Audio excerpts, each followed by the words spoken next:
guys, it's Claire here, and today I'm going to talk about the problem with palm oil.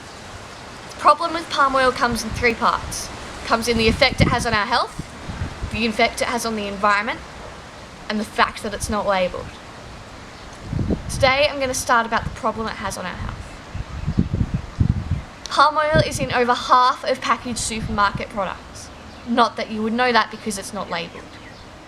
It's considered to be one of the fattiest oils that there is, contributing to obesity, weight gain, heart disease. These are health concerns affecting Australia. They're going to affect the health of the entire population. It's predicted that in 2020, 75% of people living in Australia are going to be obese. That's a massive strain on our health system.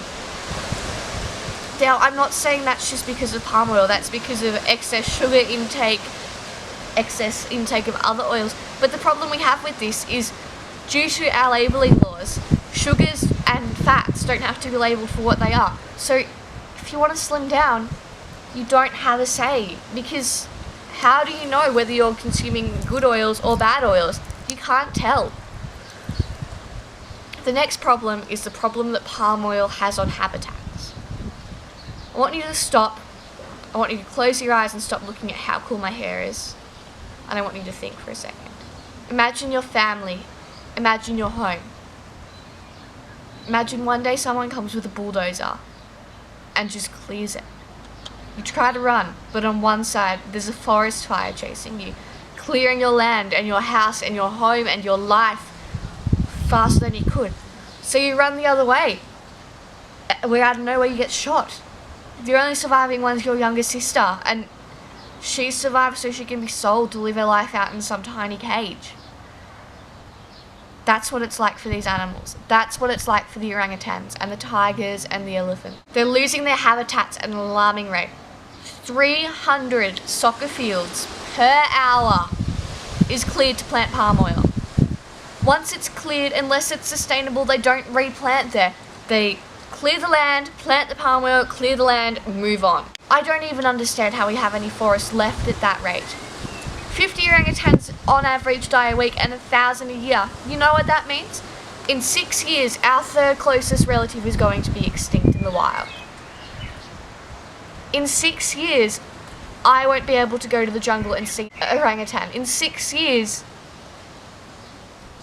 the only ones we're going to have left are going to be living their lives out in captivity. After 6 years, and after they become extinct, they're just going to be like the dinosaurs. They're going to be some fantasy to a 4-year-old, but they're never going to actually experience seeing them. Not only is it the orangutan suffering, but it's also the elephants, tigers, any other Asian animal. All their habitats are being cleared for palm oil, and they've all got nowhere to go. Elephants are being poisoned as they go into palm oil plantations looking for food, and tigers shot as they're dangerous. Their bones sold because they cure cancer or something like that. All because people want palm oil, all because of human greed. The final problem with palm oil is Australia's labelling laws. In Australia, palm oil doesn't have to be labelled because it comes under the fats and sugars laws, meaning that we don't have to label them for what they are. This means that I can't choose whether I want to eat healthily.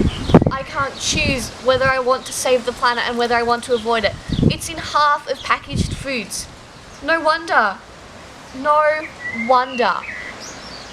Food manufacturers want to keep this one quiet. Imagine if people could have a say and could decide to not eat a food because it has a certain sugar, or it has palm oil, or it has a certain type of oil they are trying to avoid. Imagine the money these companies would. But on the flip side, imagine the environmental impact that would have.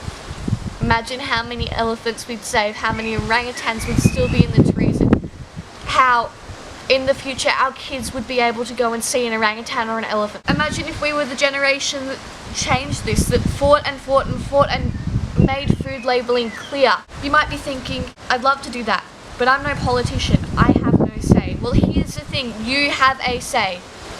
Politicians, if you're watching this, I urge you to vote yes for labelling palm oil on November 25. Everyone else watching this video, to have your say, head to Zoos Victoria's website. There you can sign the petition to make palm oil labelling mandatory.